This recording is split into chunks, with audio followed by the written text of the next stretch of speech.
C'est une grande joie pour moi de vous présenter en quelques mots Raphaël Bouise, prêtre du diocèse de Lille, qui a accepté d'animer notre rencontre de ce matin. Beaucoup d'entre vous le connaissent déjà pour l'avoir lu ou entendu lors de conférences ou de retraites. Raphaël Beuys, qui fut responsable de la pastorale des jeunes du diocèse de Lille, puis curé du Vieux-Lille, est aujourd'hui écrivain, animateur spirituel de la maison diocésaine de Merville et accompagnateur de la pastorale de la santé. Il anime de nombreuses retraites en France et chez nous en Belgique, on voit son nom. Il est aussi connu pour avoir impulsé et cofondé il y a plus de 20 ans la Fraternité des Parvis, une communauté qui rassemble des hommes et des femmes de tout horizon qui cherchent à vivre dans la trace spirituelle et missionnaire de Madeleine Delbrel. Raphaël Beuys ose une parole sans tabou sur la foi, sur Jésus, sur l'Église. Une expérience personnelle va profondément le marquer. Il passe 1 an au monastère bénédictin Saint-André de Clairlande, dont le fruit de cette expérience sera l'écriture de 2 livres, Autrement Dieu, Autrement l'Évangile. Sa dernière parution porte le titre de Visitation, Vivre la rencontre à l'hôpital, un livre écrit avec Chantal Lavoielotte. À la fin de la conférence, vous pourrez éventuellement acheter l'un ou l'autre livre de Raphaël. Nous en avons quelques-uns de la procure.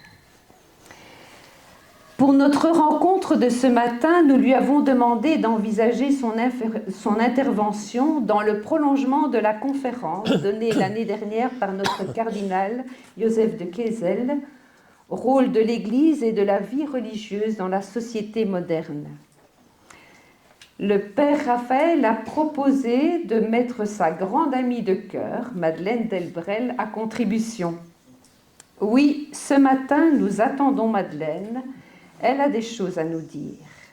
Et je leur laisse volontiers la parole à tous les deux et les remercie pour leur belle complémentarité. Merci.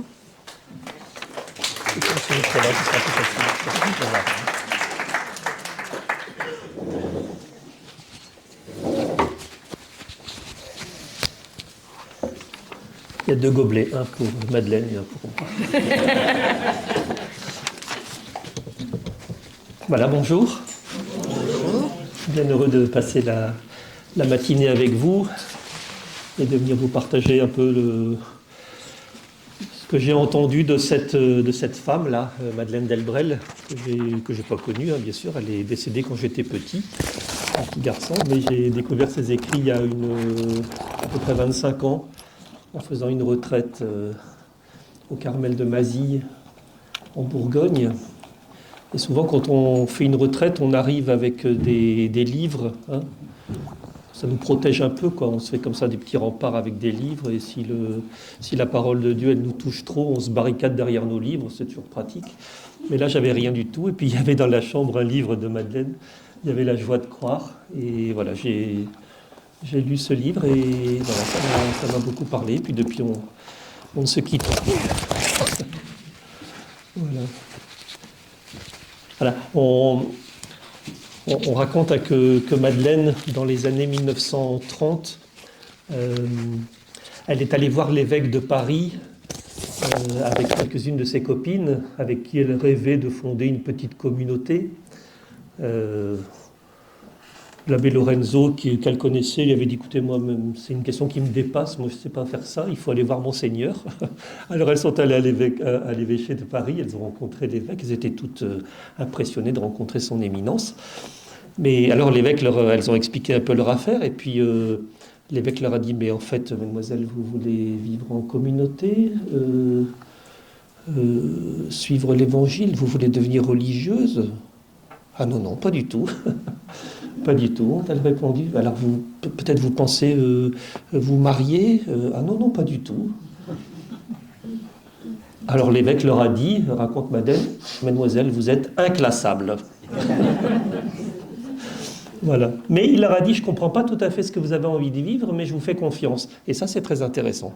Quand, sans tout comprendre, on accepte que des choses nouvelles naissent. Ça, c'est toujours une bonne nouvelle.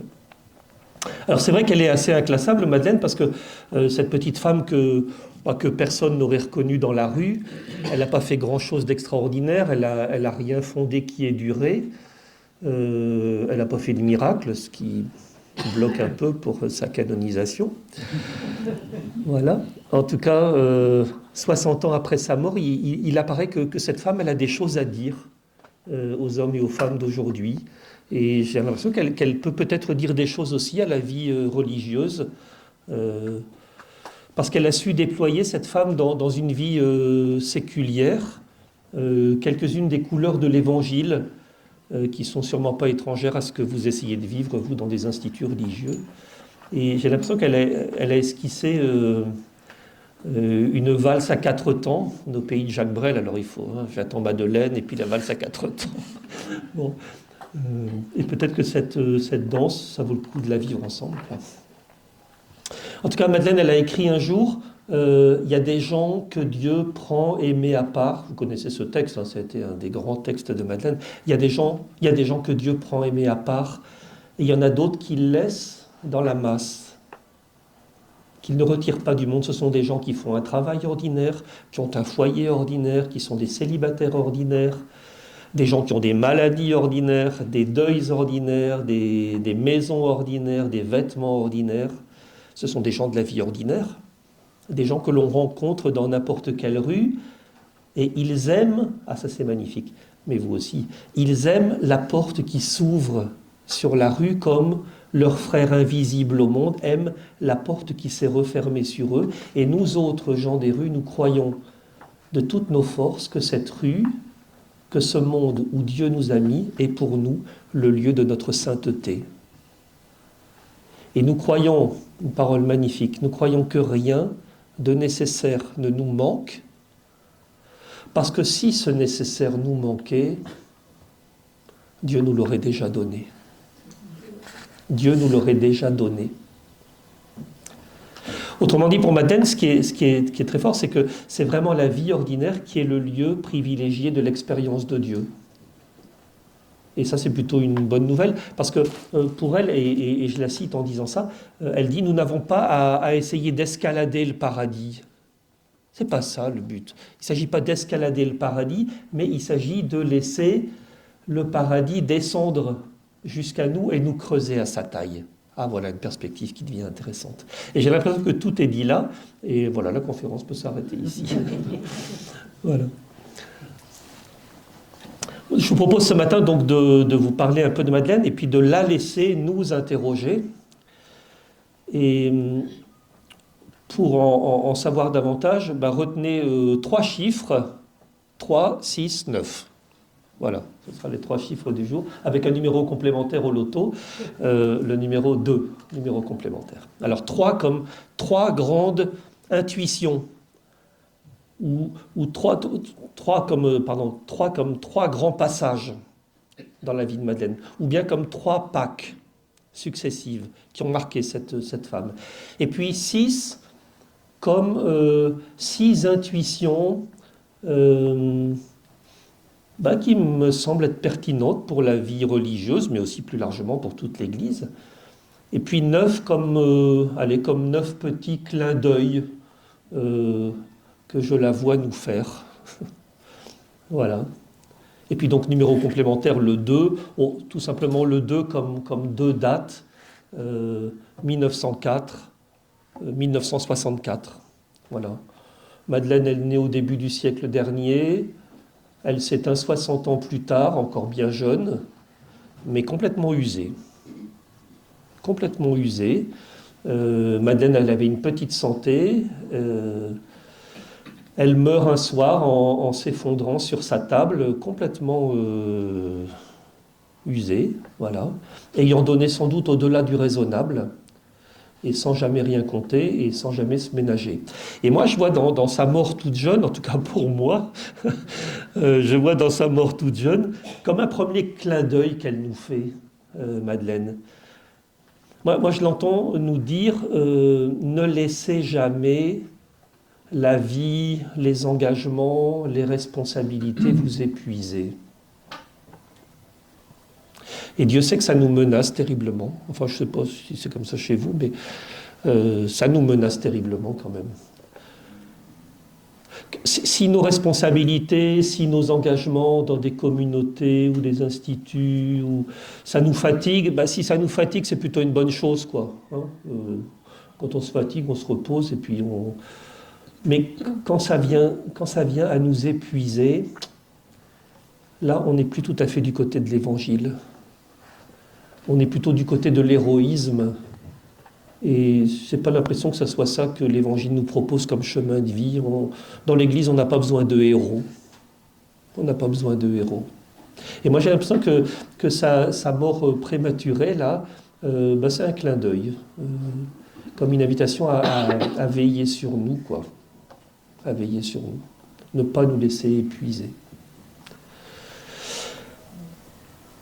Je vous raconte un peu je déroule un peu devant vous son histoire, et puis en vous parlant d'elle, vous l'entendrez peut-être parler de vous. En tout cas, je l'espère.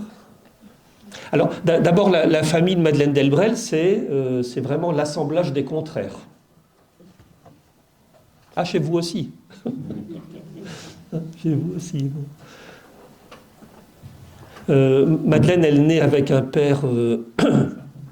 extraverti, un peu fantasque, un peu poète, on dirait une grande gueule, on pourrait dire ça comme ça. Un monsieur son père il est chef de gare, et à cause de son métier, il va entraîner la petite famille Delbrel de gare en gare. Elle va déménager une quinzaine de fois, vous connaissez ça aussi, hein, pour quelques-uns d'entre vous, et elle ne compte pas les déménagements, et Madeleine, j'ai l'impression qu'elle est née avec une valise dans les mains, et puis une valise dans sa tête aussi, quoi, prête à se laisser déménager par la vie. Donc un père extraverti, une mère qui est tout le contraire de son mari, une petite femme plutôt introvertie, silencieuse, effacée, discrète, réservée, douce. La maman de Madeleine, elle vient d'une petite famille de la bourgeoisie provinciale qui possédait la ciergerie, qui était le fournisseur officiel de Lourdes. Il y avait de quoi vivre. Voilà. Madeleine, elle n'a pas de frères et sœurs, mais dans la maison, il y a une jeune femme qui est une servante, comme on disait à l'époque, mais qui viendra pour Madeleine comme une confidente. Et Madeleine, elle a un jour écrit « Ma famille était faite de tout, et par voie de conséquence, moi aussi. » Autrement dit, moi je vois dans cette situation familiale, dans les origines de Madeleine, moi je vois aussi un deuxième clin d'œil. Faut faire avec tout, quoi. Elle écrira, Madeleine, un jour, quand elle démarrera sa petite communauté avec quelques-unes de ses copines, là, elle écrira quelque chose que vous auriez peut-être pu signer aussi. Elle dit « Nous ne nous réunissons pas à cause d'une parenté de chair ou de sang, ni autour d'une profession commune, ni même à cause d'une même origine sociale, ou bien à cause d'une classe ou d'une race, ni au nom d'une amitié préalable, ni dans les limites d'un âge.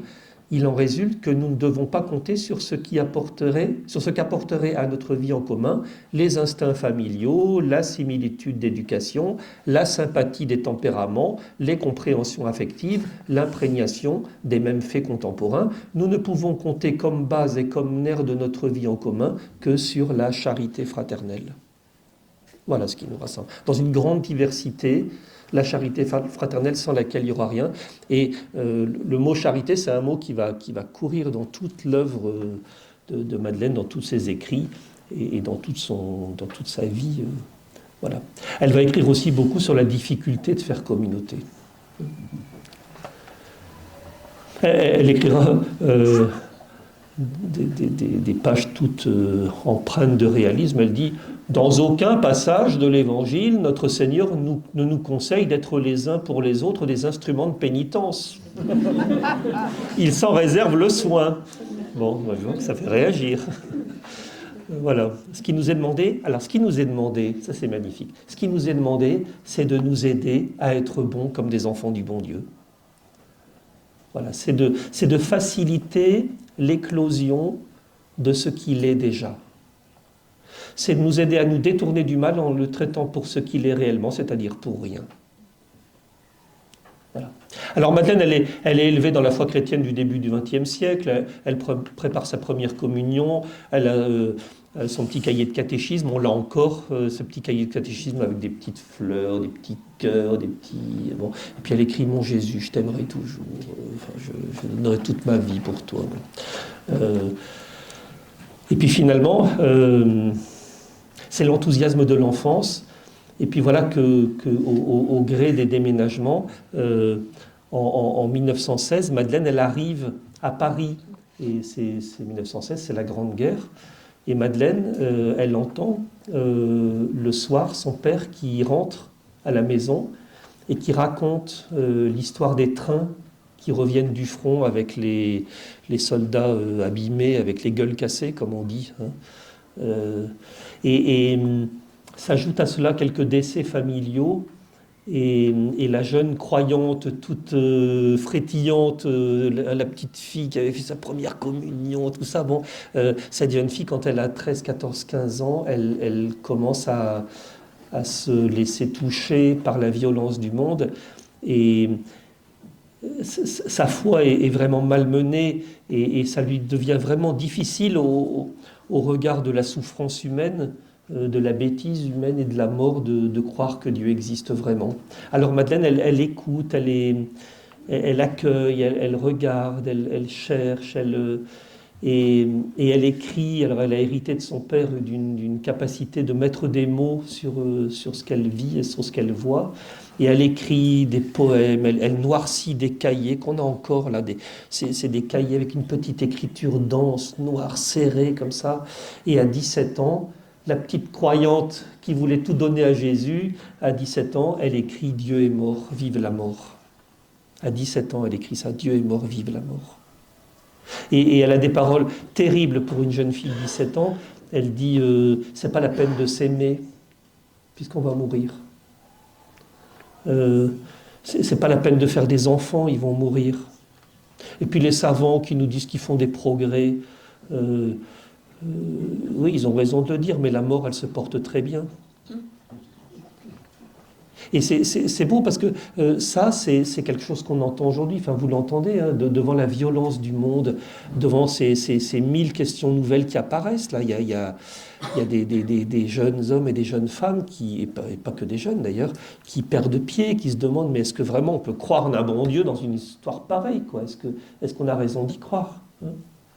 Et moi j'entends dans les préparations au mariage là, de plus en plus de jeunes qui disent oui mais bah oui on s'aime, on va s'engager mais nous on veut pas d'enfants quoi. Moi j'ai une nièce comme ça qui a tout pour être heureuse, c'est une fille super, elle a un métier, un compagnon, tout ça, mais elle a 35 ans, non on veut pas d'enfants parce qu'on sait pas le monde qu'on va leur laisser. C'est dramatique ça, hein. Et ça on en connaît. On pourrait mettre des noms chacun. Elle écrit « Dieu est mort ». Il faut avoir le courage de ne plus vivre comme s'il était vivant. Alors on a réglé la question pour lui, maintenant il faut la régler pour nous. C'est terrifiant à 17 ans. 17 ans, généralement, on rêve.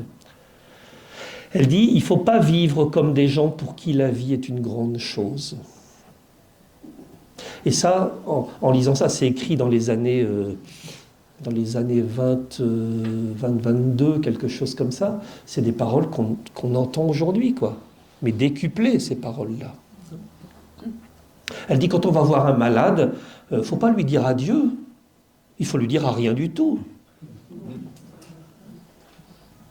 Et elle dit, à 17 ans, j'étais strictement athée. Alors elle n'est pas neurasthénique, hein, Madeleine. C'est pas une fille qui vit enfermée dans le noir à pleurer, non. Madeleine, ça va la vie. Hein, ça va la vie. Elle court, elle joue, elle aime beaucoup la danse. Bon, elle lit beaucoup. Comme tant de gens aujourd'hui, elle croque la vie, elle danse, mais elle danse sur un volcan. Ça peut péter à tout moment. Voilà.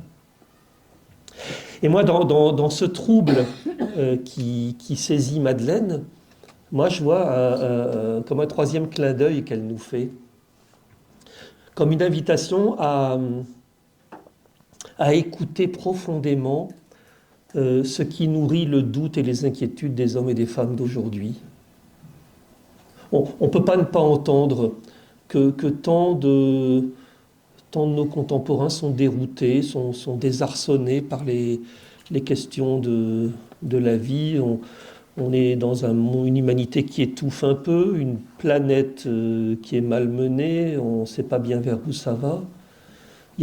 On sent qu'il y a tous les possibles qui sont là, et en même temps on sent qu'il y a tous les dangers qui sont là. On sent qu'il y a le pire et le meilleur qui se côtoient. Et moi, j'entends Madeleine qui se laisse toucher par ça, et même atteindre par ça, et qui ne cherche pas à trop vite apporter des réponses. Parce qu'on sent bien que c'est quand même un peu notre danger chez nous, hein, c'est d'apporter vite des réponses, et quelquefois d'apporter des réponses aux gens que les gens se posent, aux questions que les gens ne se posent pas encore, quoi. On a quelquefois des réponses aux questions que les gens ne se posent pas. Mais moi, j'entends chez Madeleine une espèce d'invitation à entendre les battements du cœur des hommes et des femmes d'aujourd'hui, et à nous situer là, quoi. C'est là qu'on doit être, et pas ailleurs. Et puis, dans ce monde un peu difficile, nous engager comme des témoins d'une humanité possible, d'une fraternité possible, d'une liberté possible. Voilà. Madeleine, en tout cas, elle se laisse profondément atteindre, sans chercher tout de suite des réponses, j'allais dire, pieuses. Alors, je vous ai dit que le père de Madeleine, il aime la littérature, il écrit des choses, et puis, arrivé à Paris, il s'inscrit, il participe à un cercle littéraire dans un petit appartement parisien, un petit cercle qui est animé par un médecin, Monsieur Armingaud, qui est un libre penseur. C'est vraiment un homme qui a des comptes à régler avec l'Église. Bon, et donc il invite des gens une fois par mois, et alors on se retrouve comme ça entre écrivains, comme ça, puis alors chacun lit ses textes, et puis on s'écoute, et puis on se dit « Oh, c'est très très beau ce que vous faites, j'aime beaucoup ce que vous écrivez », ça c'est très mondain, quoi, voilà, on s'applaudit. Et puis un jour, Monsieur Delbrel, il se dit « Je vais inviter ma fille, parce que Madeleine, elle est pianiste aussi, elle a du talent, la petite, hein, et Jules, le père, il est fier de sa fille, quoi. Il aimerait bien puis il aimerait bien qu'elle devienne une pianiste professionnelle. Enfin, il a des ambitions pour sa fille. Bon, sa fille n'a pas du tout d'envie d'être pianiste. Bon, enfin, les parents, ils rêvent, hein, ça, c'est comme ça. C'est leur métier. Et donc, un jour, il invite Madeleine à venir à ce cercle littéraire. Et puis, il se trouve que le docteur Armingaud, l'animateur de ce cercle-là, il a un neveu qui s'appelle Jean. Jean, c'est un garçon qui a l'âge de Madeleine. C'est un beau garçon. Il est à l'école centrale de Paris, donc au début du siècle dernier. Bon, c'est quand même quelque chose, quoi. Hein. L'école centrale, il est promis un bel avenir. Enfin, ça serait un beau parti, quoi. Bon. Et puis, en même temps, mais le docteur Armingaud, il trouve quand même que son neveu, son filleul, là, il a un défaut, c'est qu'il va à la messe. Ouais, bon. Et alors, il rêve que Jean, son filleul, rencontre la petite Madeleine qui croit plus au bon Dieu. Et comme ça, si jamais ils pouvaient fricoter un peu ensemble, elle pourrait le faire sortir un peu de ses sornettes, quoi. Hein. Et alors, voilà, ils se rencontrent, et puis comme ils ont le même âge, ils sympathisent, et puis voilà, ce qui arrive, c'est que Madeleine, elle tombe éperdument amoureuse de Jean, quoi. Et alors c'est très beau parce qu'on sent qu'il y a quelque chose de neuf qui se passe dans la vie de cette fille qui ne croyait pas à l'amour, quoi. Il y a comme un printemps qui se lève.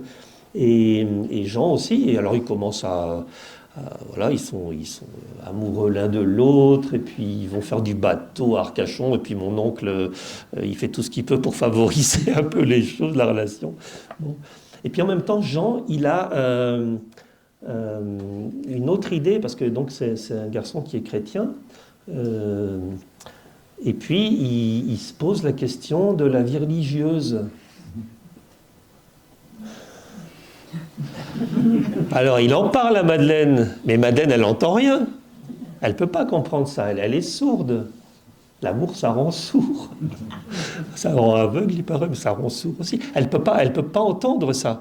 Et plus le temps passe, plus Jean est indécis. Effectivement, il a une profonde amitié, même de l'amour pour cette fille, mais en même temps, il est attiré par la vie religieuse. Et puis...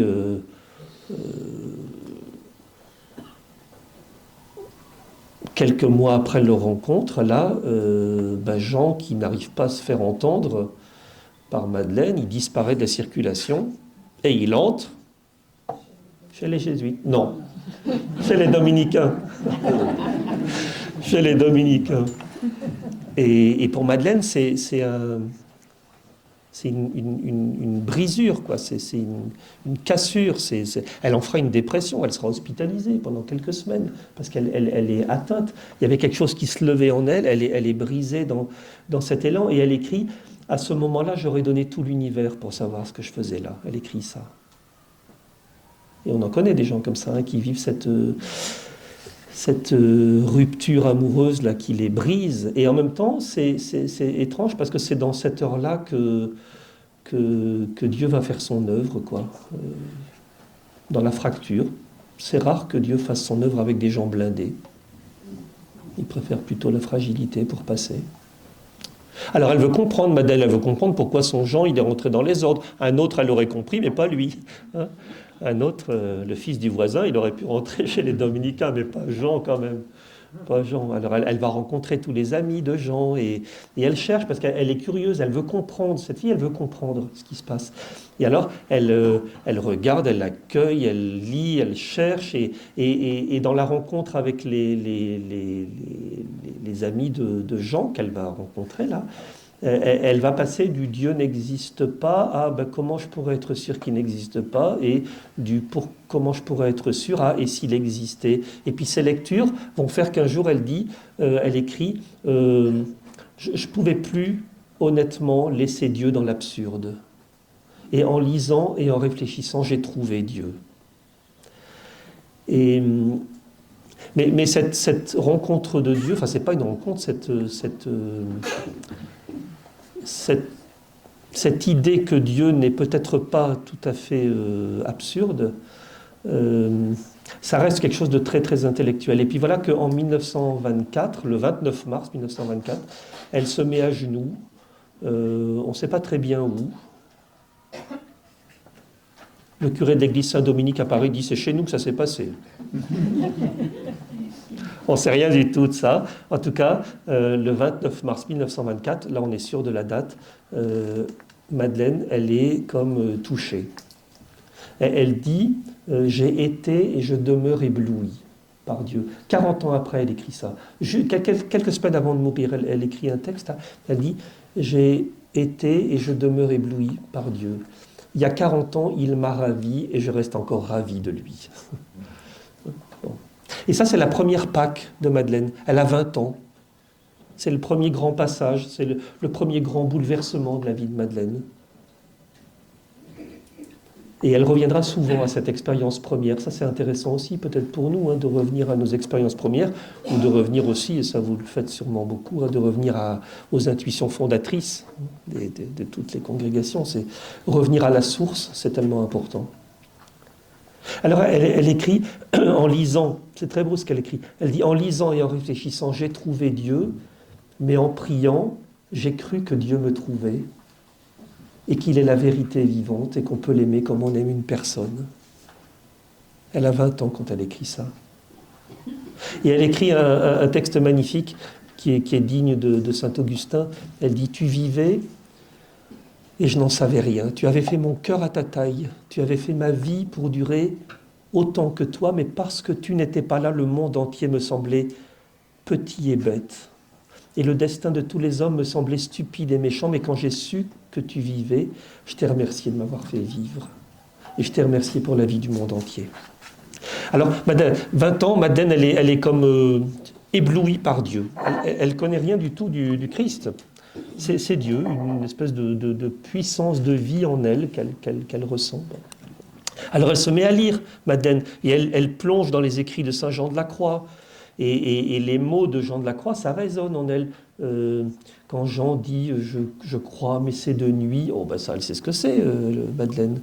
Ou bien quand elle entend, quand elle lit Jean de la Croix qui dit « ma soif sera ma lumière ». Ouh, pour Madeleine, ça parle, ça, parce qu'elle sait ce que ça veut dire, hein, le désir. Bon.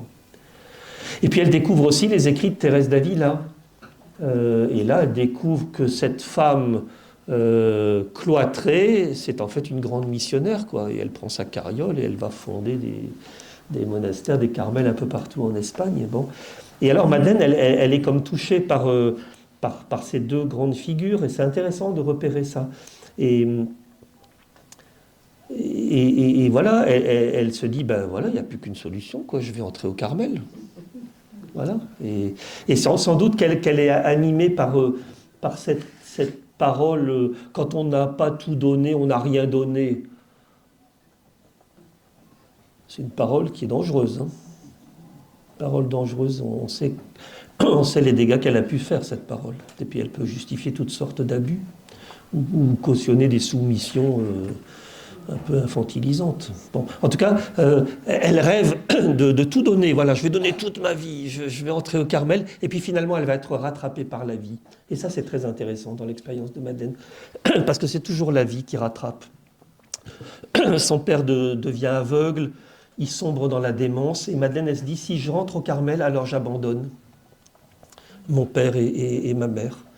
Et donc, elle ne veut pas, et elle va donc renoncer à devenir carmélite. Et ça, c'est sûrement une première grande intuition de Madeleine. C'est l'importance d'obéir et de consentir au réel de l'existence. Et moi, j'entends dans cette décision de renoncer au Carmel que vit Madeleine, là, que ce qui est important, ce n'est pas les grandes idées qu'on porte, ce n'est pas les grands principes, ce n'est pas les grands rêves, ce n'est pas les règles et les constitutions qui conduisent une vie, c'est les menues circonstances de la vie. Voilà. Et elle écrira d'ailleurs, elle dit, les menues circonstances de la vie sont vraiment nos maîtresses. Et nous sommes des novices. Les menues circonstances de la vie sont nos maîtresses. Elle dit, nous sommes aimantés par des chemins que l'Évangile n'a pas besoin de faire préfabriquer, car ils sont ceux-là même où marchent, peinent, errent et se désespèrent les hommes. Nous sommes cousus à ce que vivent les hommes et les femmes que nous rencontrons. Et donc, écouter la vie, consentir à la fragilité, et Dieu sait que nous savons ce que c'est. Et c'est très beau de voir que, vous savez mieux que moi, je ne sais pas grand-chose de la vie religieuse, mais vous savez mieux que moi que la plupart des instituts religieux sont nés dans une fidélité du quotidien, quoi, dans un accueil de la réalité, quoi. C'était comme une réponse donnée à un moment donné à une situation précise. On connaît toutes les congrégations qui sont nées pour l'enseignement, pour les soins et tout ça. Enfin, et c'est sûrement là que se vit le courage de l'Évangile, dans la fidélité du quotidien. Alors finalement, elle ne va pas rentrer au Carmel, elle va... Alors en même temps, elle dit, je ne veux pas être une bricoleuse, je la cite, on dit, elle ne veut pas être une bricoleuse. Alors elle s'inscrit dans une école d'assistante sociale, et puis un jour, elle va sonner au presbytère de l'église Saint-Dominique, là c'est vrai, et elle rencontre un prêtre qui s'appelle l'abbé Lorenzo, c'est un oblat de Marie, en lui disant, écoutez, monsieur l'abbé, je suis converti, j'ai découvert Dieu, j'étais ébloui par Dieu, je suis disponible, et c'est c'est toujours pareil, quand on sonne à la porte d'un presbytère, il faut se méfier. Parce qu'il y a toujours quelqu'un qui nous dit « mais je vous attendais, vous êtes là, j'ai quelque chose pour vous ». Et le curé de la paroisse, l'abbé Lorenzo, il dit « mademoiselle, je vous attendais, je suis en train de démarrer une troupe de scouts, là, il faudrait que vous veniez être cheftaine ». Et alors, Madeleine, elle va s'interroger, et puis très vite, elle va répondre « oui ». Et moi, je vois aussi une deuxième intuition spirituelle forte de Madeleine dans cette réponse qu'elle donne. Pourtant, elle ne connaît rien au scoutisme. Madeleine, elle n'a pas été à l'école, parce qu'elle avait sa petite santé, là, et puis les parents, ils avaient des sous pour financer des précepteurs. Donc, ce n'est pas une fille très, très sociable. Voilà, préparer un feu de camp et monter une tente, ça ne le sait pas. Mais elle va dire oui quand même. Et moi, j'entends dans sa réponse assez rapide une intuition spirituelle intéressante. C'est que quand il n'y a pas de raison de dire non, il n'y a plus qu'à dire oui. Mais s'il y a des raisons de dire non, alors il faut dire non. Parce qu'il y a eu, on sait bien, trop de oui de surface qui ont masqué des noms du cœur et ça peut faire des dégâts. En tout cas, voilà, il n'y a pas de raison objective de dire non, et donc elle va dire oui. Et puis elle va s'engager donc dans le scoutisme avec quelques-unes de ses amies. Et l'expérience du scoutisme, ça va être pour elle quelque chose de très intéressant. Elle va être mise au travail, et dans cette expérience-là, il y a quelque chose de nouveau, une nouvelle étape qui va se dessiner pour elle. L'abbé Lorenzo, il a cette belle idée, on est dans les années 25-30, il a cette belle idée de rassembler les filles cheftaines pour préparer les gamelles et les bidons, pour les camps et les sorties et tout ça. Mais il a aussi cette bonne idée, et c'est pas courant à l'époque, d'ouvrir l'évangile avec elle et de partager l'évangile. De faire des choses avec elle, mais en même temps de déchirer un peu leur horizon.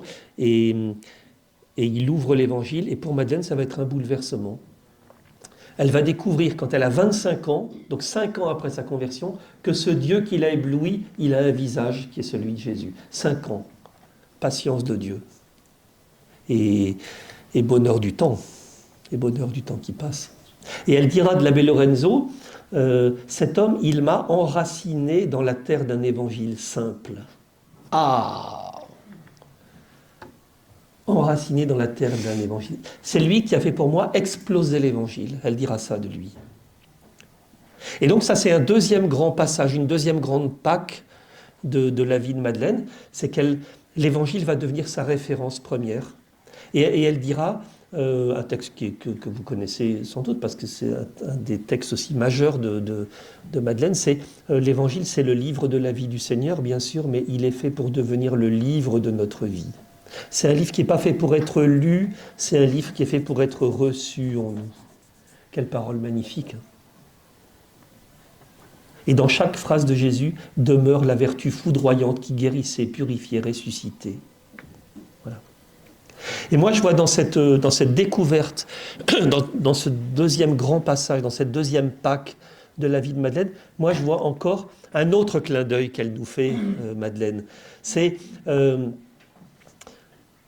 qu'est-ce que vous faites de l'Évangile? Qu'est-ce que nous faisons de l'Évangile? Alors, quelquefois, on peut, et on l'a fait, on peut faire de l'Évangile une parole au service de nos choix. On peut y recourir pour justifier nos pratiques, ça on sait bien, on a tous une dérive qui nous menace toujours, mais on peut aussi laisser la parole être la parole et nous déplacer un tant soit peu. Et j'ai l'impression que dans cette période un peu étrange de notre monde et de notre Église aujourd'hui, c'est quand même un peu étrange notre Église en ce moment, sans doute qu'il y a quelque chose d'un retour à la pureté de l'Évangile, quoi. Comment est-ce que nous-mêmes, nous goûtons, nous plongeons dans l'Évangile, comment nous en faisons le livre de notre vie, mais comment nous permettons à ceux et celles que nous rencontrons et qui côtoient nos communautés, comment nous leur permettons aussi d'aller boire à cette source-là, quoi. Il y a de la vie à recevoir. C'est un évangile, pour elle, l'évangile, ça nous remet toujours en chemin. Ça ne vient pas conforter ce qu'on vit, mais toujours, et ça c'est un signe, Si ça ne fait que conforter ce qu'on vit, on n'est peut-être pas dans une juste lecture de l'Évangile. Si ça nous remet en route, si ça nous déplace, si ça nous remet en chemin, alors on est sûrement dans la vérité de l'Évangile. Et ça, c'est une question pour nous et ça peut interroger un peu nos pratiques. Alors à cette époque-là, donc Madeleine, elle s'est nourrie de la parole de Jean de la Croix, elle s'est nourrie de Thérèse d'Avila, mais il y a aussi deux autres grandes figures qui vont marquer profondément Madeleine. C'est la figure de Charles de Foucault. Donc Charles, il est mort en 1916 ou 17, je ne sais plus très bien. Toujours est-il qu'on commence à diffuser les écrits de Charles, et quand Madeleine, elle lit Charles, elle entend ce monsieur qui dit « Moi, je voudrais être un tendre frère. Un tendre frère. » Et alors, Madeleine, elle dit « Oh, moi, j'ai envie d'être une tendre sœur. » Et elle entend Charles qui dit « Moi, je voudrais prendre la dernière place. » Et Madeleine, elle dit « Mais moi, j'ai envie de prendre la dernière place aussi. » Et puis elle entend Charles qui dit « Moi, je voudrais être un frère universel. » Et Madeleine, cette universalité, ça la touche. Et voilà, c'est intéressant de voir comment Madeleine, elle est pétrie par ces deux grandes figures, ces trois grandes figures. Et puis, elle lit aussi les écrits de Thérèse de Lisieux, qui est née quelques années avant, finalement. Et cette fille, Thérèse de Lisieux, qui est morte à 24 ans, c'est l'âge qu'a Madeleine à ce moment-là. Et elle lit Thérèse de Lisieux qui dit « Moi, je ne veux pas être une sainte à moitié. Dans le cœur de l'Église, je veux être l'amour. Je veux être une grande missionnaire. » Et tout ça, ça vient toucher la vie de Madeleine, quoi. Et on sent qu'elle se laisse... Elle se laisse atteindre par ça. Et ça interroge aussi un peu pour aujourd'hui nos pratiques. Comment est-ce qu'on peut comment on peut proposer des belles figures comme ça, notamment aux plus jeunes. Quels sont les visages qu'on peut présenter à des jeunes, parce que le Seigneur passe par là, quoi. Alors, tout ça, ça frappe Madeleine, et quand elle lit Jean, Thérèse la Grande et Thérèse la Petite, et puis Charles, il y a quelque chose qui... Elle entend chez eux des notes avec lesquelles elle aimerait composer sa musique, quoi. En gros, c'est quelque chose comme ça. Et alors, elle fait pas ça toute seule, elle fait ça avec ses copines cheftaines. Et elle commence à rêver d'une petite communauté. On pourrait peut-être aller plus loin, on irait habiter ensemble, on serait au milieu des gens, on serait comme des simples voisines, on serait comme un fil dans la robe de l'église. Bon.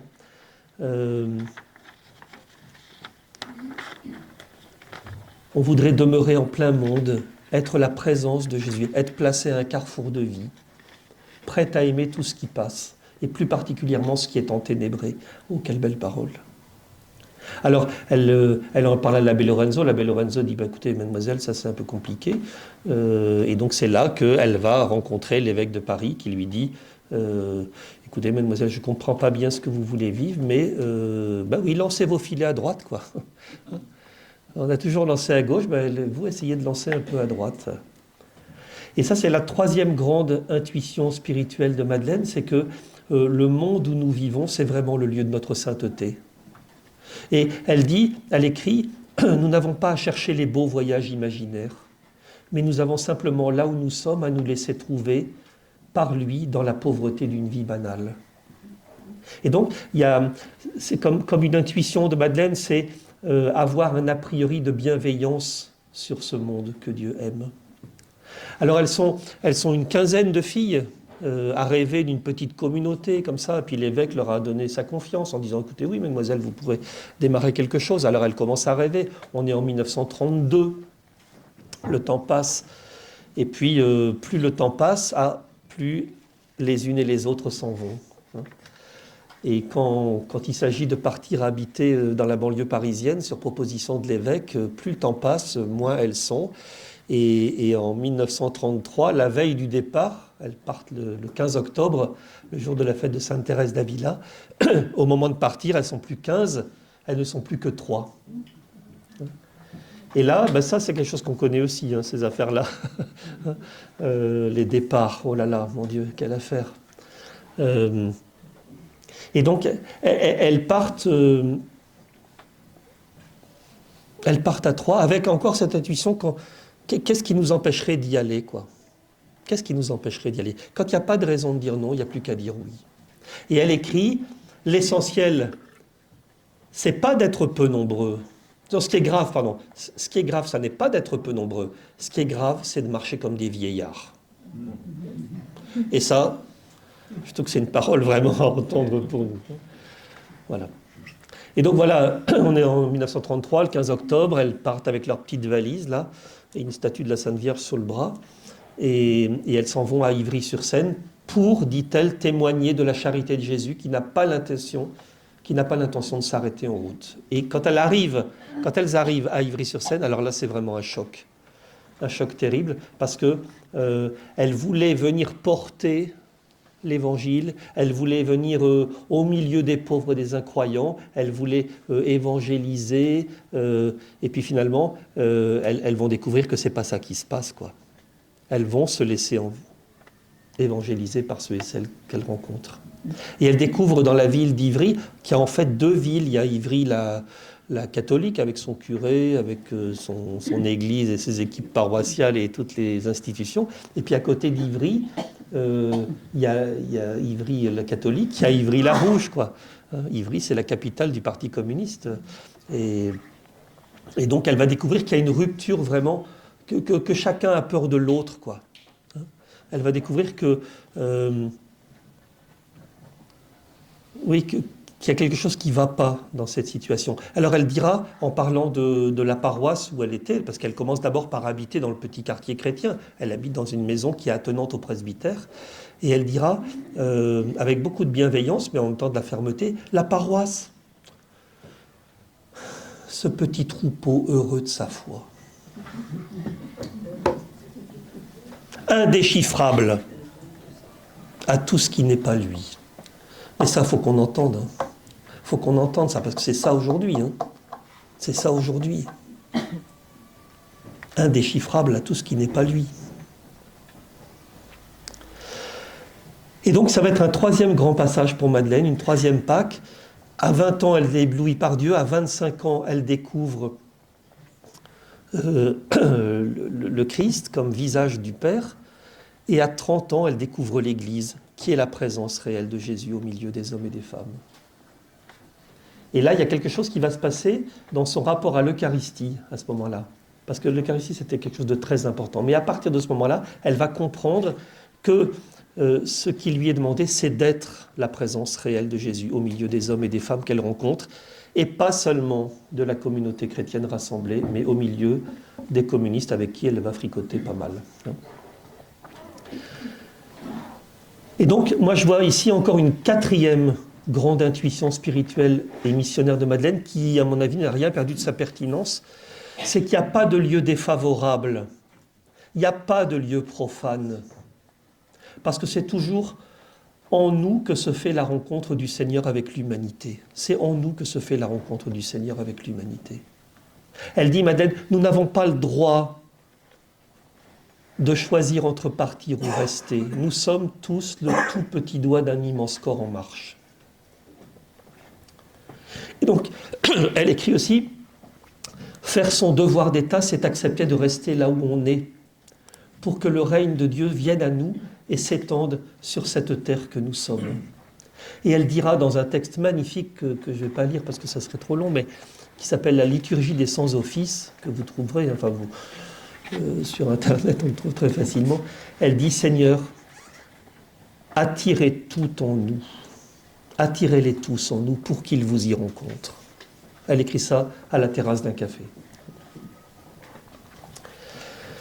Au bout de 18 mois, Madeleine, elle dit, mais on ne peut pas rester là, on ne peut pas rester dans l'enclos chrétien, et elle décide au bout de 18 mois, après en avoir parlé à monsieur le curé, elle décide quand même de quitter et de louer une maison juste à côté de la mairie d'Ivry, au plein milieu de ce qu'elle appelle la vraie vie. Et ça dit quelque chose. Alors, cette maison qui existe encore aujourd'hui, qui, si un jour vous avez l'occasion de passer par là, allez-y, elle vient d'être restaurée, cette maison, et on vient d'en faire un lieu de mémoire. Cette maison, elle va devenir ce qu'on pourrait appeler un tiers-lieu d'église. Alors, ce n'était pas un mot de l'époque, c'est le mot à la mode aujourd'hui, mais c'est un tiers-lieu d'église. Ça veut dire que c'est pas tout à fait l'église, mais c'est quand même l'église. Enfin, c'est pas tout à fait l'église, mais c'est quand même un peu l'église. Enfin, c'est pas tout à fait l'église, mais c'est un peu l'église quand même, mais c'est pas tout à fait l'église. Mais c'est quand même l'église. Et dans ce lieu, cette maison rue Raspail, là, vont se rencontrer 1000 personnes qui n'ont rien à faire les uns avec les autres, mais là, il va se passer quelque chose.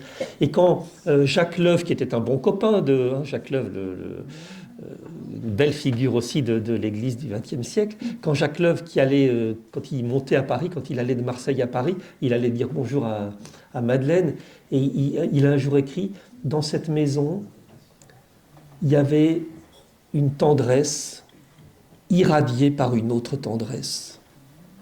Oh, ça c'est magnifique ça. Et il me dit, mais ça pour nous, c'est quelque chose, ça aussi. Hein. Comment faire que dans nos lieux, dans nos maisons, dans nos propositions, il y ait quelque chose d'une tendresse irradiée par une autre tendresse qui soit palpable même par des gens qui ne sont pas du sérail de l'Église.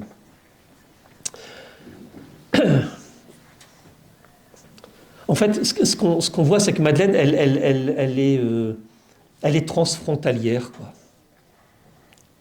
Et Madeleine, elle se plaît à révéler la foi qu'il y a chez les hommes et les femmes qu'elle rencontre. Elle a un vrai bonheur à révéler la grandeur d'âme et de vie de ceux et celles qu'elle rencontre. Un jour, elle se fait embaucher comme assistante sociale par la mairie d'Ivry, elle va devenir même responsable des centres sociaux d'Ivry, de la protection maternelle et infantile. Et quelques années après son embauche, là, elle va recevoir une lettre du maire d'Ivry qui dit « Mademoiselle Delbrel, vous faites un travail magnifique, vraiment, on est content de vous avoir embauché parce que vraiment vous êtes au top. Hein, bravo. Alors, il y a quand même une question, est-ce que vous ne pensez pas que ce serait le moment de prendre votre carte du parti ?» Alors Madeleine, qui veut comprendre toujours, elle réfléchit, elle cherche, et elle relit tous les écrits fondateurs du marxisme, elle relit tout l'évangile, et puis elle découvre que non, il y a quelque chose qui n'est pas compatible. Elle dit on ne peut pas penser le bonheur global, il faut penser le bonheur des personnes. Elle découvre ça dans l'évangile, le personnalisme de l'évangile. Et alors elle va répondre une très belle lettre à monsieur le maire d'Ivry en disant « Monsieur le maire, merci de votre merci. J'ai bien réfléchi, je dois vous dire quelque chose. Vous êtes les plus admirables des hommes, mais vous êtes les plus égarés. » Et alors, elle dit, d'ailleurs, je ne vais pas prendre ma carte du parti, et d'ailleurs, si vous pensez que c'est un empêchement pour que je continue, je vous remets ma démission sans problème. Et le maire d'Ivry, il aura eu cette belle intelligence de dire, mais mademoiselle, il faut rester. Et je trouve qu'il y a quelque chose d'essentiel pour aujourd'hui aussi, il y a quelque chose de très beau à penser pour notre Église. Comment faire pour que dans notre Église, on travaille davantage en coude à coude avec d'autres qui ne partagent pas notre foi et qu'on cherche ensemble à transformer ce monde un peu qui se cherche, quoi. Et je trouve qu'il y a une belle intuition spirituelle de Madeleine qui vaudrait le coup d'être reprise plutôt que de chercher à quelquefois rester un peu prisonnier d'un petit monde, quoi. En fait, l'évangile, ça fait de nous des transfrontaliers, quoi. Le coude à coude, c'est quelque chose qui court beaucoup, beaucoup dans l'œuvre de Madeleine.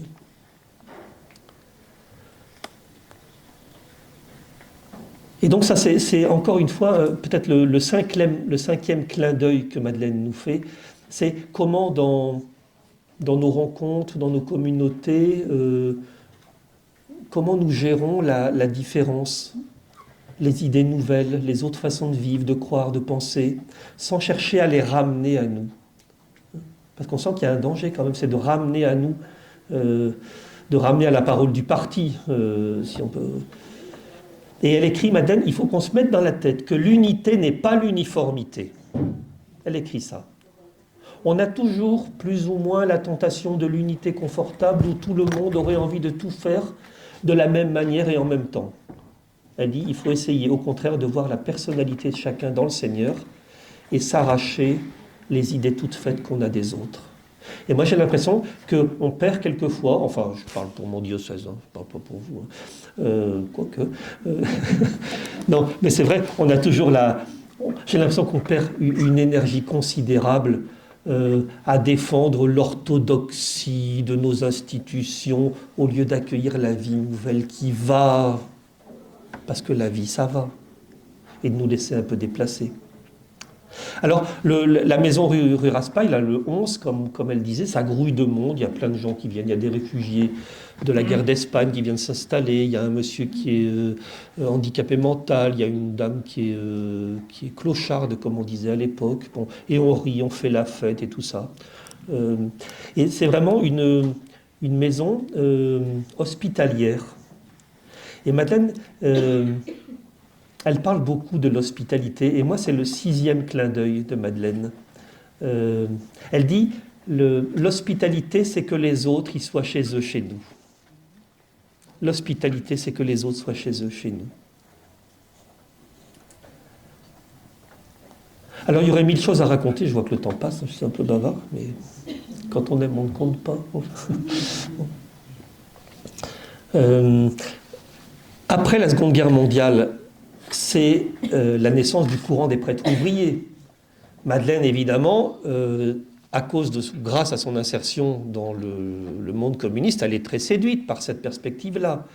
Et quand on commence à s'inquiéter de ce courant des prêtres ouvriers qui pourrait attraper le virus du communisme, et qu'on dit mais il est peut-être temps qu'ils rentrent dans leur presbytère, Madeleine elle monte au créneau quoi.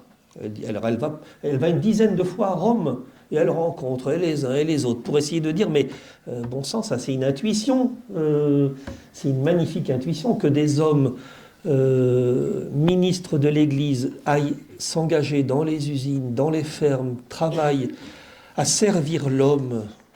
Quelle intuition magnifique. Et elle s'engage dans la naissance de la Mission de France. Elle va même aller à Lisieux, au séminaire de la Mission de France, elle va donner des cours. Et quand elle apprend qu'on risque de mettre fin à cette expérience, elle monte au créneau. Et il y a ici une 5e intuition forte de Madeleine. C'est que l'Église doit être un lieu de dialogue, bâti dans la confiance et dans l'amour. Que l'Église doit tout le temps demeurer un lieu d'indignation et pas un lieu de bien-pensance. Et si elle a un profond respect pour les évêques, elle est persuadée, Madeleine, que les baptisés ne sont pas assez adultes et ne sont pas assez responsables. Et elle y va, hein, Madeleine. Mais ce qui est magnifique, c'est qu'elle dit les choses avec un grand amour de l'Église. C'est ça qui différencie Madeleine de ce qu'on entend quelquefois aujourd'hui. Elle écrit « Nous dénaturons l'Église quand nous la transformons en une simple armée, quand nous transformons le savoir-vivre ensemble en puérilité et quand nous transformons la discipline en caporalisme. » Elle écrit « Vis-à-vis de ce que nous appelons l'autorité, nous agissons tantôt comme des fétichistes, tantôt comme des libéraux. Nous ne refluons pas vers les évêques ce que nous connaissons du monde, ou alors nous obéissons comme des soldats de seconde classe. » Et elle dit « Nous en sommes encore trop au régime des autorisations. » Et nous ne vivons pas assez dans le régime de l'autorité, qui serait d'apporter de quoi faire, de quoi être, de devenir les auteurs de l'œuvre de Dieu. Et donc, on sent que Madeleine, elle est déjà dans la ligne du Concile Vatican II, là, qui redit la dignité de tous les baptisés et qui aurait dû nous faire sortir un peu de ce qu'on appelle le cléricalisme. En tout cas, Madeleine, ce qui est très beau, c'est qu'à la fois, quand elle apprend que la décision romaine, elle est d'arrêter l'expérience des prêtres ouvriers, Madeleine, elle en pleure. Elle en pleure.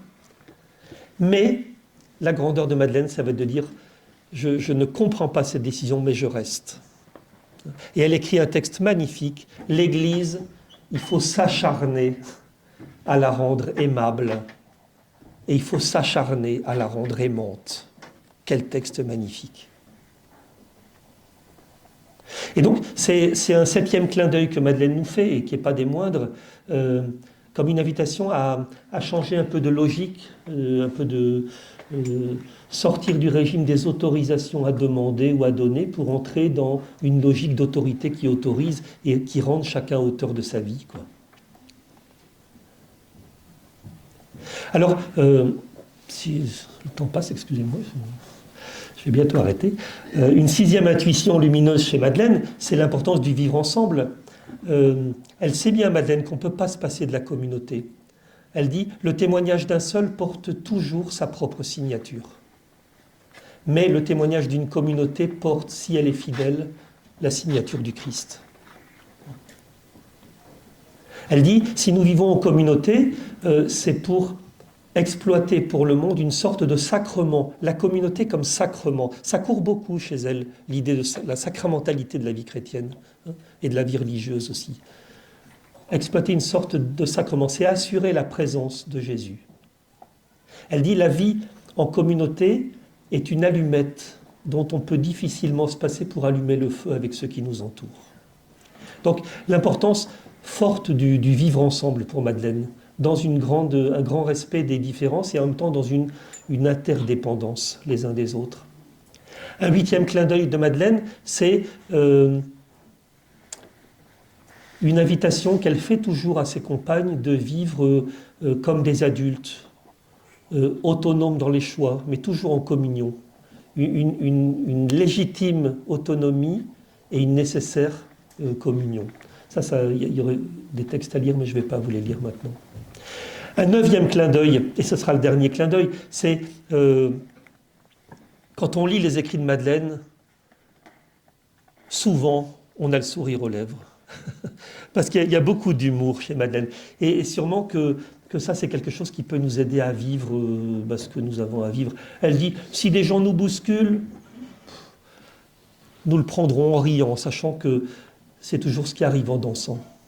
Et si vous avez l'occasion, allez lire Humour dans l'amour, c'est le tome 3 des œuvres spirituelles de Madeleine, et on s'y amuse beaucoup. Elle a des petites citations qui sont drôles. Rentre tes angles, tu te cogneras moins. Ou bien, si on te compte pour du beurre, n'oublie pas que sans beurre, la cuisine brûle. Si tu perds la face, continue. Mais si tu perds la tête, arrête. Et si le cœur te monte à la tête, c'est que tu en as trop. Voilà, elle remet un peu les choses. Voilà. Donc, trois grands passages, 6 intuitions missionnaires, 9 petits clins d'œil, et il y aurait encore bien d'autres choses à découvrir. Et j'ai l'impression que Madeleine aussi, et je vais terminer par là, elle a déployé par sa vie comme 4 pas de danse. C'est la valse à 4 temps chez Madeleine. C'est une valse à 4 temps. Un premier pas de danse de Madeleine, c'est d'être vraiment là où la vie nous place. Ne pas rêver des beaux voyages imaginaires, être là. Ici et maintenant, c'est le lieu de ma sainteté. Et c'est le lieu où je peux être présence du Seigneur. Donc le être là, c'est quelque chose de très important chez elle. Et ça, j'ai l'impression que c'est un pas de danse qui peut interroger aussi notre propre pratique. Comment est-ce que nous sommes vraiment là, pas simplement géographiquement, mais dans le temps. Comment est-ce que nous sommes des hommes? Elle dit, Madeleine, l'Évangile devrait faire de nous les plus contemporains des hommes. Les plus contemporains des hommes. Bon. Donc, le être là, ça c'est un premier pas de danse. Un deuxième pas de danse de Madeleine, c'est d'être complètement en permanence à l'écoute de la vie, à l'écoute de ceux et celles qui viennent frapper à sa porte, et aussi à l'écoute de la parole, et de croiser la parole et la vie.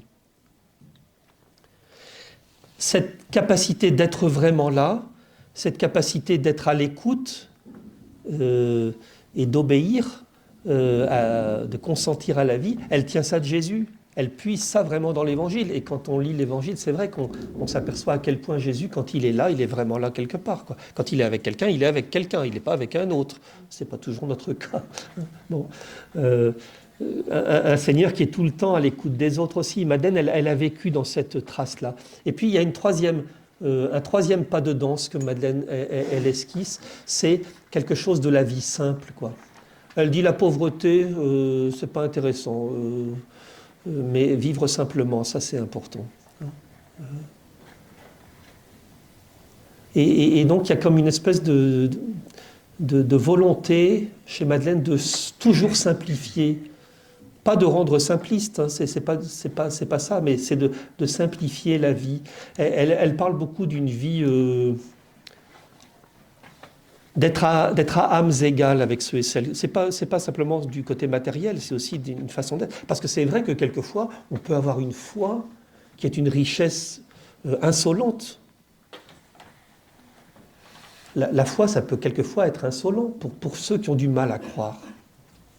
Pour ceux qui sont blessés par la vie, pour ceux qui sont anéantis par la souffrance ou la mort, il y a des manières de croire qui nous font paraître un peu haut, un peu hautain.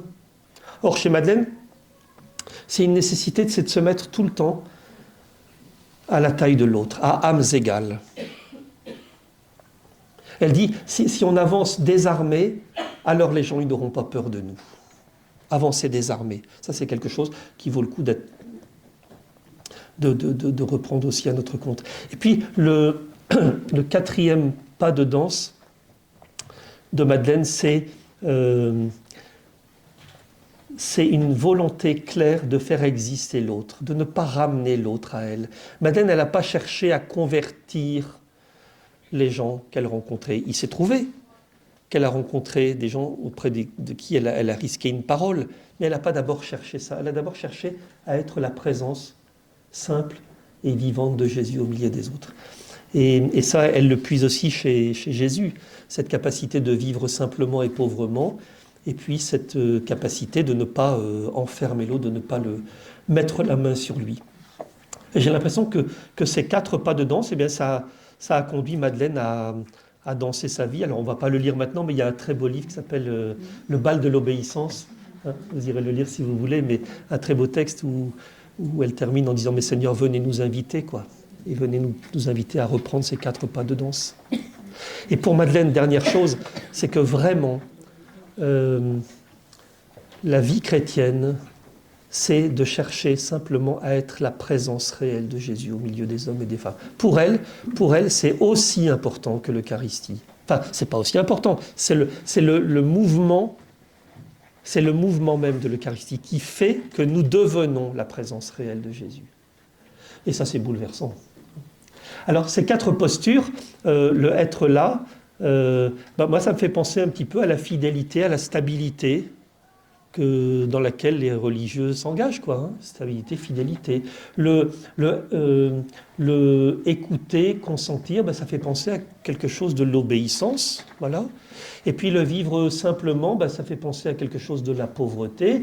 Et puis le ne pas manger l'autre, ça fait penser à quelque chose de la chasteté. Et j'ai l'impression que Madeleine, dans sa vie toute simple d'assistante sociale au milieu d'un petit peuple communiste et pas très catholique, elle a essayé simplement de traduire d'une façon très séculière ce qui fait le cœur de la vie religieuse, quoi.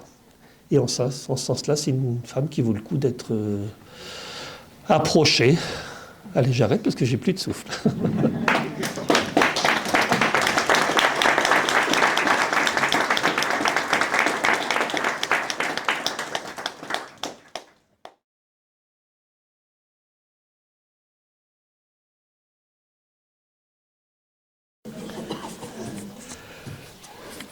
Il y a une première question, il y a une question que j'ai sous les yeux.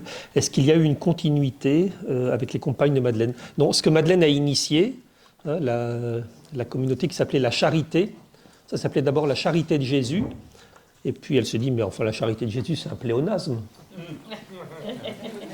La charité, ça suffit. Donc la Charité, ça s'est terminé il y a une dizaine d'années. La dernière compagne de Madeleine est décédée il y a 10 ans, et aujourd'hui, il ne reste rien. Et ça, c'est magnifique aussi. Il y a eu quelque chose, il y a eu comme une trace. Et ce qui est très beau, c'est que aujourd'hui, dans plusieurs régions du monde, il y a des gens qui se réapproprient la pensée de Madeleine et qui la déploie. Alors il y a des choses qui se passent en Espagne, il y a des choses en Italie, il y a des choses en Pologne, il y a des choses en Allemagne. Mais c'est plus sous la forme d'une communauté résidente, comme celle que Madeleine avait initiée. Voilà, à Lille, il y a la fraternité diocésaine des Parvis, dont on parlait tout à l'heure. On sent que l'expérience, les intuitions spirituelles et missionnaires de Madeleine, elles font leur chemin aujourd'hui. Alors il y a une prose énorme. On est en train d'éditer les œuvres complètes de Madeleine. Il y a le 18e tome qui est sorti. Oui, c'est pas fini, il y a encore des tiroirs pleins. Bon. Mais voilà, c'est une œuvre considérable et des gens s'approprient ça. Et l'année prochaine, d'ailleurs, si ça vous intéresse, à l'Ascension de l'année prochaine, on va organiser à Lille un colloque, non pas théologique, mais pastoral, sur l'œuvre de Madeleine Delbrel. On va inviter des gens qui vivent des choses qui sont un peu dans cette trace-là, à partager un peu ça, et puis à venir sourcer ça dans l'expérience de Madeleine. Donc aujourd'hui, pas de continuité directe, même s'il y a un petit groupe de jeunes femmes aujourd'hui qui se dit depuis 2-3 ans, ah ben tiens, on pourrait peut-être redémarrer quelque chose. Et avec Gilles François, qui est le postulateur de la cause, comme on dit, voilà, il y a un petit groupe qui réfléchit, et puis voilà. Il y a une question aussi sur le... Est-ce que Madeleine parle de la résurrection? Est-ce que Madeleine dit des choses de la Sainte Trinité? Non, Madeleine, c'est pas son approche. Madeleine dit, elle s'en défend, elle dit, moi je suis pas du tout une théologienne. C'est une femme d'expérience enfin les théologiens sont aussi des hommes d'expérience, attention. Mais elle ne cherche pas d'abord à faire des développements théologiques, mais elle cherche à parler de la vie, quoi. C'est une femme qui raconte, Madeleine. Et tous ses écrits partent vraiment d'une expérience qu'elle essaie de déployer. Alors elle parle très peu de la résurrection, elle parle très peu de la Trinité, mais elle s'attache beaucoup à l'homme Jésus vivant aujourd'hui. Christ, Fils de Dieu, bien sûr. Mais elle ne le nomme pas comme ça. Ce qui la touche beaucoup, c'est le bénéfice qu'il y a pour l'homme à vivre de l'Évangile. L'Évangile, pour Madeleine, c'est une nouvelle qui fait du bien, quoi. C'est une nouvelle c'est pas d'abord une bonne nouvelle, c'est une nouvelle qui fait du bien. Et donc elle raconte ça, elle déploie un peu tout ça.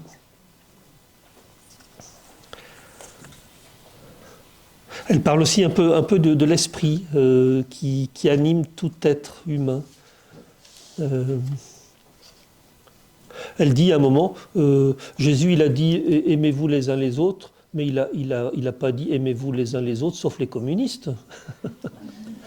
Donc voilà, elle sent que dans ce que vivent des hommes et des femmes qui sont donnés pour la cause du parti, là, elle sent qu'il y a quelque chose de l'Esprit de Dieu qui passe, quoi. Elle est intimement convaincue de ça. Et en fait, ce qui est très beau, c'est que Madeleine, c'est une surligneuse. Elle surligne la foi qu'elle voit chez les gens. Pas la foi au credo de Nicée, c'est pas ça. Mais elle souligne la foi, la bonté, la grandeur, l'amour, la solidarité qu'elle voit chez les uns et chez les autres. Et ça, c'est magnifique. Et j'ai l'impression que ça, pour nous aujourd'hui, c'est quelque chose. Il y a tellement de gens qui ne croient pas en eux.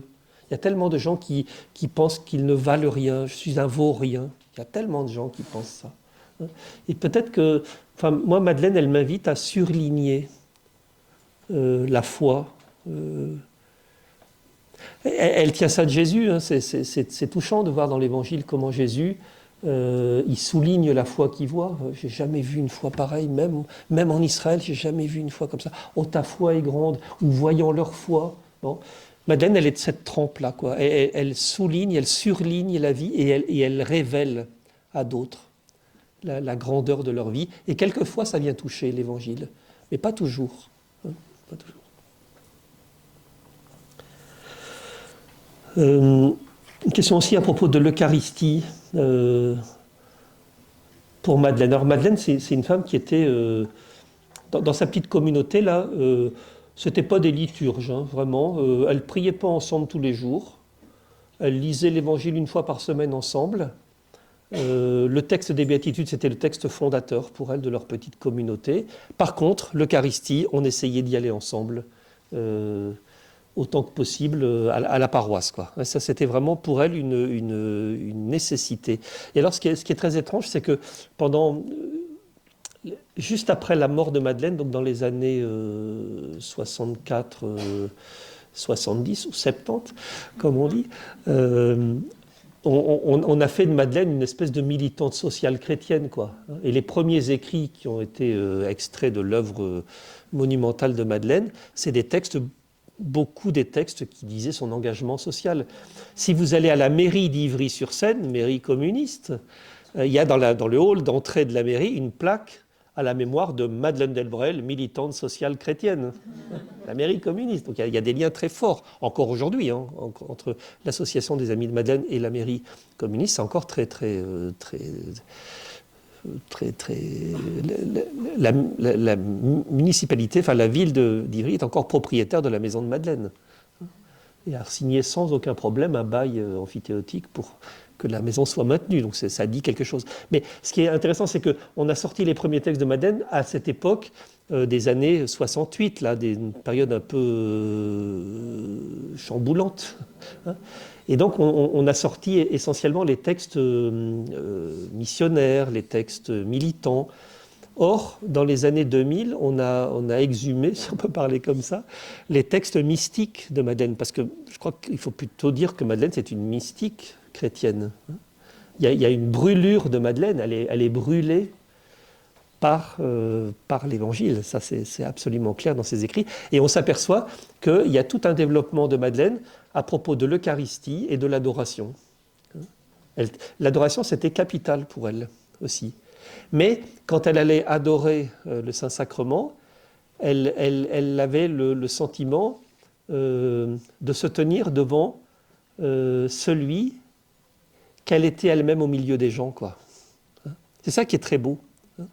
C'était le point rencontre, quoi. Et pour elle, l'Eucharistie, c'est vraiment... enfin, je ne sais pas comment le dire, elle ne le dit pas comme ça, mais pour elle, j'ai l'impression que l'Eucharistie, c'était vraiment ce lieu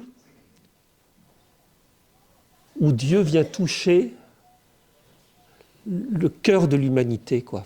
Et pour elle, le pain et le vin qu'on présente au moment de l'Eucharistie, c'est vraiment évidemment le fruit de la terre, du travail de l'homme, mais c'est le signe de toute la vie, des joies, des souffrances, des espoirs, des tristesses. Et quand au moment de la consécration, Madeleine, elle entendait le Seigneur qui disait, toute cette vie-là, moi je suis pour, quoi. Ça c'est tout moi, quoi. C'est quelque chose comme ça pour Madeleine. L'Eucharistie, c'est Dieu qui dit à l'homme, vous êtes tout moi, quoi. Et je fais de vous ma présence pour le monde. Et ça, je trouve que c'est magnifique, cette affaire-là, quoi. Et Madeleine avait vraiment cette conscience vive d'être... elle écrit dans Liturgie des Sans-Offices, en nous, le sacrement de votre amour s'opère. Voilà, nous devenons le sacrement. Et ça, je trouve que quand on peut redéployer un peu ce versant-là de l'Eucharistie, alors ça donne... Enfin, je ne vais pas dire que ça donne du crédit, c'est un peu léger ce que je vous dis là, mais ça donne de la profondeur quand même. L'Eucharistie, c'est plus le petit rituel, c'est le lieu le plus grave de l'aventure humaine où on s'entend dire que nous devenons la présence. Alors on le chante dans nos chansons d'église, là, devenez ce que vous recevez, ça on chante, des choses comme ça.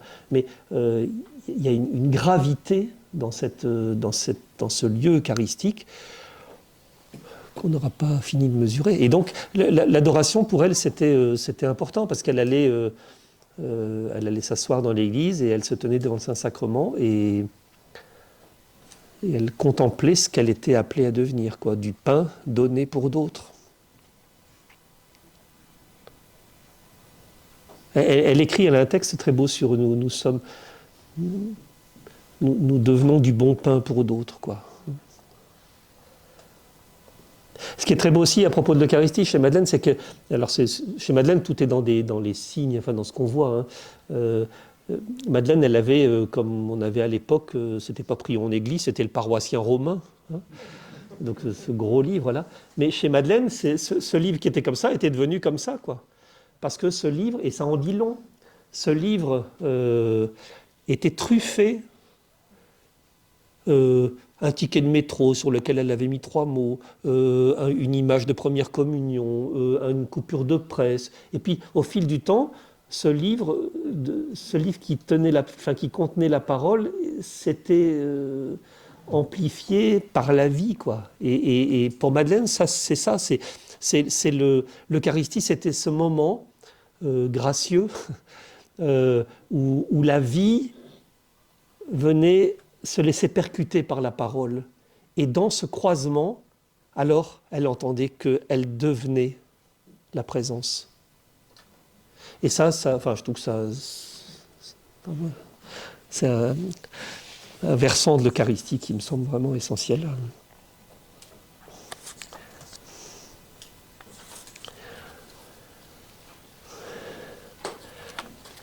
Madeleine et les jeunes, est-ce que vous parleriez-vous ainsi à des jeunes?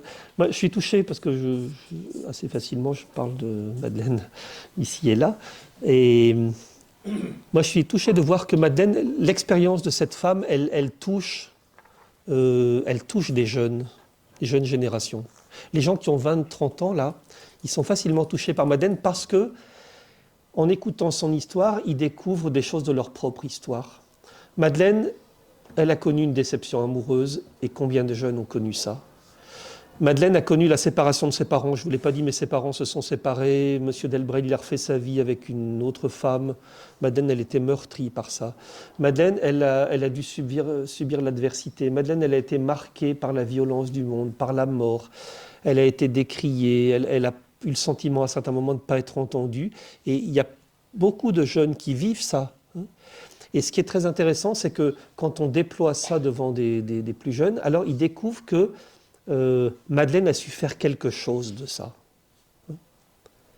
Et je pense que c'est en ça qu'elle peut toucher des jeunes aujourd'hui, c'est qu'on découvre que dans les événements subis de la vie, hein, dans l'obéissance au réel, qui est quelquefois tragique, c'est dur de vivre. Hein. Moi, je trouve que c'est dur de vivre. Non, il y a quelquefois des gens qui disent que c'est facile. T'as qu'à voir. Hein. Non, c'est vrai, c'est dur de vivre. C'est dur d'aimer, c'est dur d'élever des enfants, c'est dur de tenir dans un métier. La vie, elle est dure, dure, dure, dure. Mais en écoutant Madeleine, on entend chez cette femme que, quoi qu'il arrive, on peut faire quelque chose de ce qui arrive, quoi. Et ce qui est très beau, c'est que Madeleine, elle situe Dieu non pas à l'origine, mais au terme. Elle place Dieu dans un avenir, quoi, et pas dans un passé. Et ça, je trouve que c'est quelque chose d'intéressant. Et c'est pour ça que je crois que ça vaut le coup de présenter cette femme à des plus jeunes. Je regarde l'heure. 50.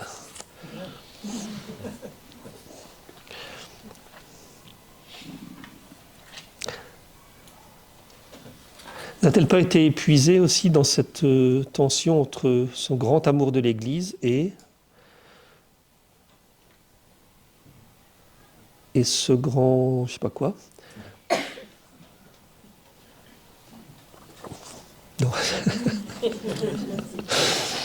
Ben oui, Madeleine, elle était. L'Église a déclaré, puisqu'il y a un procès de béatification qui est en cours, elle a été déclarée vénérable. Madeleine est vulnérable. C'est d'abord ça chez Madeleine. C'est une femme extrêmement vulnérable, et c'est ce qui fait la beauté de cette femme, c'est qu'elle se laisse toucher, quelquefois un peu crucifiée, quoi. Hein. Il y a quelque chose de la passion chez Madeleine à certains moments. Il y a notamment un moment où sa petite communauté a remis en cause fortement sa présence. La petite communauté. Madeleine avait toujours dit non, nous on n'a pas besoin de. Voilà, on vit comme ça, on est quelques femmes, on vit ensemble, on essaie de vivre l'évangile au milieu des gens. Des constitutions, non, on a un petit directoire qui fait 15 lignes, avec quelques petites orientations, mais pas plus que ça, pas de constitution, pas de règles. Et puis à un moment, les copines de Madeleine, quand ça commençait à grimper un petit peu, ça n'a jamais été très important, elles n'ont jamais été plus de 25, hein, ça, c'est une toute petite affaire. Mais à un moment, les copines de Madeleine, les équipières, disaient oui, ça serait quand même intéressant si on se rattachait à un institut séculier. Et Madeleine dit mais pourquoi on a besoin de ça? On n'a pas besoin de ça. Et alors il y a eu une espèce de confrontation et Madeleine, elle s'est heurtée. Et vraiment, elle a été très très affectée au point, à un moment elle a fait une espèce de burn-out, comme on dit maintenant, c'était pas le mot de l'époque, mais c'est ça qu'elle a vécu, chamboulée par les contraintes qui arrivaient, au point de dire allez maintenant je démissionne, quoi, j'arrête là. Et ce qui est très beau, c'est que quand elle a dit j'arrête là, ses copines ont dit non, c'est toi qui as raison. Puisque tu ne tiens pas tête, c'est signe que tu as raison. Ah, ça c'est intéressant, ça fait là. Bon. Voilà. Donc c'est sûr qu'elle s'est laissée écarteler. Et ça a sûrement accentué sa fragilité, quoi, sa vulnérabilité.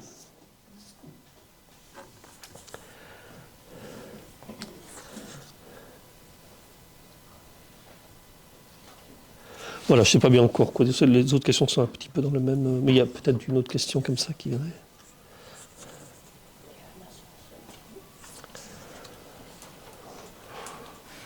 Voilà ce que je peux. Ah oui, si, c'est une question importante. J'ai cité la phrase « Ce qui nous rassemble, c'est la charité fraternelle ». Et la question, c'est, pour la vie religieuse, ce qui nous rassemble, n'est-ce pas Dieu ? Ben oui, bien sûr.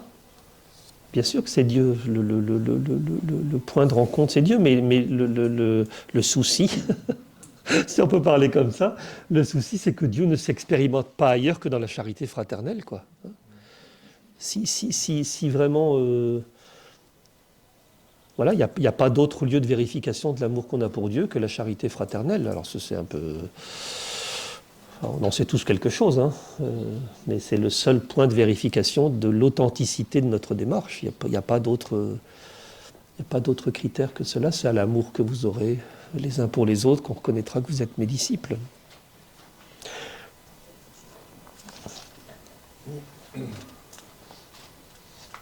Et voilà, si on vit ensemble, c'est parce que on sait que l'évangile est une bonne nouvelle pour nous.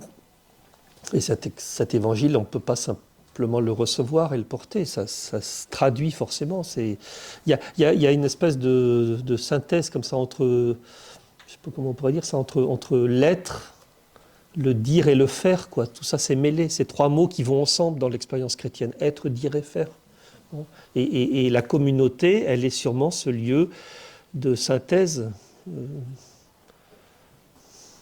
Mais bon, on fait ce qu'on peut, hein, comme on dit. On fait ce qu'on peut.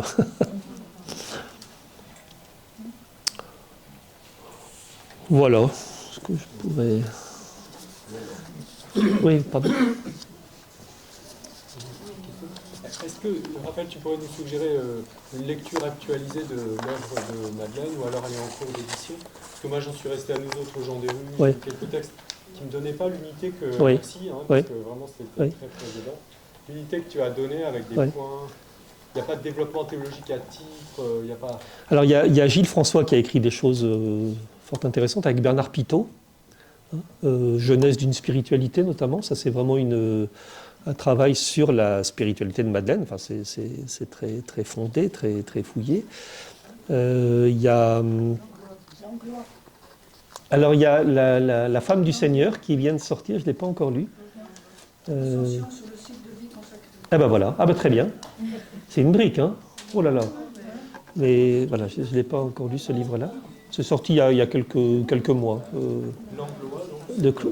C'est Claude Langlois, je crois. Et ça s'appelle La femme du Seigneur. Voilà. Après, pour plonger dans les textes de Madeleine, il y a évidemment les œuvres complètes. S'il y a deux deux livres plus intéressants à lire pour plonger dans la pensée de Madeleine. Il y a des livres qui sont pas palpitants du tout. Hein. Le premier tome de la correspondance, c'est Madeleine, c'est des petites cartes postales où Madeleine dit aujourd'hui je suis à la mer et il fait beau. Bon, c'est intéressant, mais enfin c'est pas, c'est pas palpitant quand même. Mais pour plonger vraiment dans l'expérience de Madeleine, il y a le tome 3 des œuvres complètes, c'est paru chez Nouvelle Cité, ça s'appelle Humour dans l'amour. Et il y a aussi le tome 7 des œuvres complètes, qui s'appelle Nous autres gens des rues. Voilà. En fait, ce qui s'est passé, c'est que quand on a les premiers textes de Madeleine, ça a été des textes, ça a été fait à la va-vite, quoi. Et donc, les gens qui ont collecté les textes ont chippé dans des correspondances très différentes, dans des conférences et tout ça, ont chippé des morceaux et puis on fait des je sais pas comment, des synthèses. Et donc, c'est des copier-coller, voilà, vraiment, c'est vraiment ça. Et donc, il y a des textes qui même sont pas très justes, qui sont, bon, alors que là, les œuvres complètes, c'est vraiment un travail plus fouillé, plus serré, plus scientifique, si on peut parler comme ça. Voilà. Et moi, j'ai écrit pour des plus jeunes aussi un livre qui s'appelle Toute cette foule dans notre cœur. C'est une lettre adressée à un jeune pour parler de Madeleine Delbrel. Toute cette foule dans notre cœur. C'est paru chez Bayard. Mais les choses les plus complètes, c'est Gilles François et Bernard Pitault, qui sont vraiment les spécialistes de Madeleine.